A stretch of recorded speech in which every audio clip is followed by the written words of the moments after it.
All right, so what do you do when you're told that your POTS symptoms are from anxiety? My name is Dr. Nathan Keiser. I'm a chiropractic neurologist, and I think this is a really important question. It's important because every year loads of people that have POTS are diagnosed with anxiety. And a lot of times it's given kind of as a brush-off diagnosis, like I don't know what else to do with you. It's not supported clinically. And that's a big deal because a lot of people with POTS may have anxiety, but it doesn't mean that that is the cause of what's going on. If you do have anxiety that causes POTS, dealing with anxiety is magic for those people. But if that's not the cause, then that's not going to get you to the solution. So that's really important to me. When I think about people that have POTS, like what is happening within their body and like the fact that they get scared about that, it makes sense to me that they would feel anxious. Like your body is freaking out. It's reasonable that some anxiety might come from that. But we have to be able to differentiate which of those is the case. So I'll give you the simple way that I think about it is anxiety can drive the physiology, but also your physiology can drive anxiety.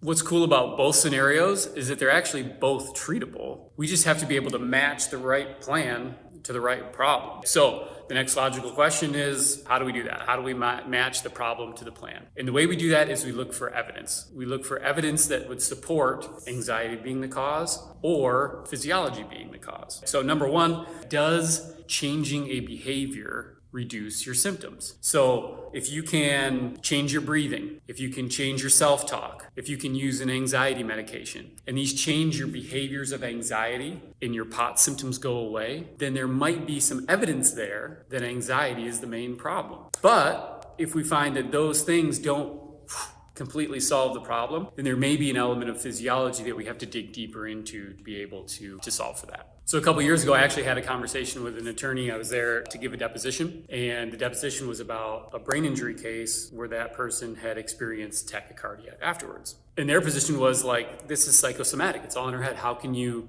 tell me that the tachycardia she experiences is from a brain injury? It's just anxiety. It's all in her head. And I said, okay, yeah, I get that. I get where you would think that. So I just asked, okay, if I asked you to run a lap around a track, 400 meters, fast as you can, and when you got done, I would give you $1 million if you could bring your heart rate back down to normal within 10 seconds. What would you do? Do you think you could do it? And he laughed. He's like, no, I can't do that. And I was like, yeah, of course, because this is a normal reflex. It's related to metabolic output. If you increase metabolic output from muscles and cells, you have to bring more oxygen to them, you have to bring more blood flow, and your heart rate is one of the tools that you have that helps you to be able to deal with that blood flow, right? So if you have a brain injury, is there any probability that you could interrupt the way that blood circulates in your body, or even the way that your brain perceives blood circulating in the body, where your heart could adapt by beating faster to try to push more blood flow into the system? This would be an example of like we have evidence where that tachycardia may be from something different that's not just purely anxiety. So if I can elicit the tachycardia without the anxiety, there's a reasonable probability that perhaps the anxiety is not the leading cause of the tachycardia or the POTS. And that kind of leads us into the second way that we can look for evidence, and we look at which comes first.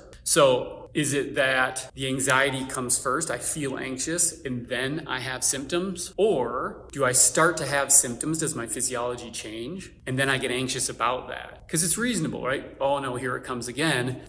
That can induce its own anxiety. That can perpetuate the problem and make it even worse. But the real cue is which happens first. Is the anxiety first, or does the change in physiology happen first? So how do we look for evidence? Number one, we can look at, does a behavior change the symptom? If you can do something like breathing, you can do something like changing your self-talk, changing your fear level. If you can do that and the symptoms go away, then the problem is the ability to tolerate the behavior. We have to do things that deal with that anxiety. But if those things don't change the physiology, then we have to do things that change the underlying physiology first, right? So number two would be, does the anxiety come first, or does the physiology change come first? If the anxiety comes first, we treat the anxiety. If the change in physiology comes first, then we treat the change change in physiology. So the number 3 way that we look for evidence is we measure for it. So that's where kind of more advanced diagnostic testing comes in, where we look at orthostatic changes. What happens when we move you through different positions? And then we look at how does that pair with neurological function. And a lot of times what we see are actually breakdowns within these integrated reflexes within the brain and brainstem areas. And that causes the change in physiology that ultimately leads down the road toward anxiety or toward symptoms or whatever the cause is based on that adaptation. So the number 3 way that we can look for evidence is we can measure it. So we can actually look for, do errors occur in the system, in the physiology, that are independent of anxiety? So if we do other things that create context that aren't anxiety, do we see errors in that system? And if we do, we're looking for these little patterns that help us point to where in the brain we're having a breakdown, and we solve for those patterns. Okay, so number 1, let's recap. Number 1, we look for, does a behavior change the symptom? If so, maybe we have anxiety as a key factor. If not, maybe it's a different portion of the physiology. Number 2, in what order do they occur? Does anxiety cause the physiological change, or does the change in physiology cause the anxiety? And number 3, how do we measure it? Can we take and put you in a different context that doesn't just induce anxiety and still produce those symptoms? If so, then we want to focus on what are the things that cause those and attack those. Let me tell you a story that will kind of help solidify this. So we had a woman, she's 46 years old, and she came in because in the last 3 months, she had been experiencing a relapse of what she called seizures that she hadn't experienced for 11 years prior to that. And what her seizures kind of look like are like syncope, where she's passing out. And again, she went 11 years without having one, and then 3 months ago, they start again, and they're accelerating in frequency. So trying to figure out, okay, what's going on here? What do I do about this? So we do kind of a series of tests, and 2 of the tests that we do in a row are a Valsalva test, where we increase the pressure in your chest like this, and we see how your blood pressure, your cerebral blood flow, your breathing, how all those things respond to creating to that change in pressure. And then we kind of take a break, and then we do another test where we bring you up from 0 degrees to 70 degrees on a table, and we do that same thing. So we're measuring like, how does your body deal with changes from going from laying down to standing up? And what we found with her was that we measured the cerebral blood flow, like I said, blood flow to the brain. But then we also look at the air that she breathes out. And that's really important because the amount of carbon dioxide that's concentrated in the air that she breathes is going to give us a signal for how much carbon dioxide is in blood vessels or in her blood. And the vessels in your brain react to how much carbon dioxide is in the system. So if there's a lot of carbon dioxide, they dilate and it flushes it out. If there's little or low levels of carbon dioxide, the blood vessels actually constrict, which reduces blood flow to the brain, which can cause neurological symptoms, right? So what we found was after she did the Valsalva, her numbers on the carbon dioxide dropped. So normally we like to keep them over 35. Hers actually were resting at about 34, but they dropped to 18 to 21, and they kind of held down there for a while. And then we moved into the tilt test from there, and it wasn't fully recovered. And what we found was that level maintained, but the blood flow to her brain when she went up dropped almost in half within the first minute of being at 70 degrees. At that point, after that physiological change happened, her breathing rate went up. So she actually started to hyperventilate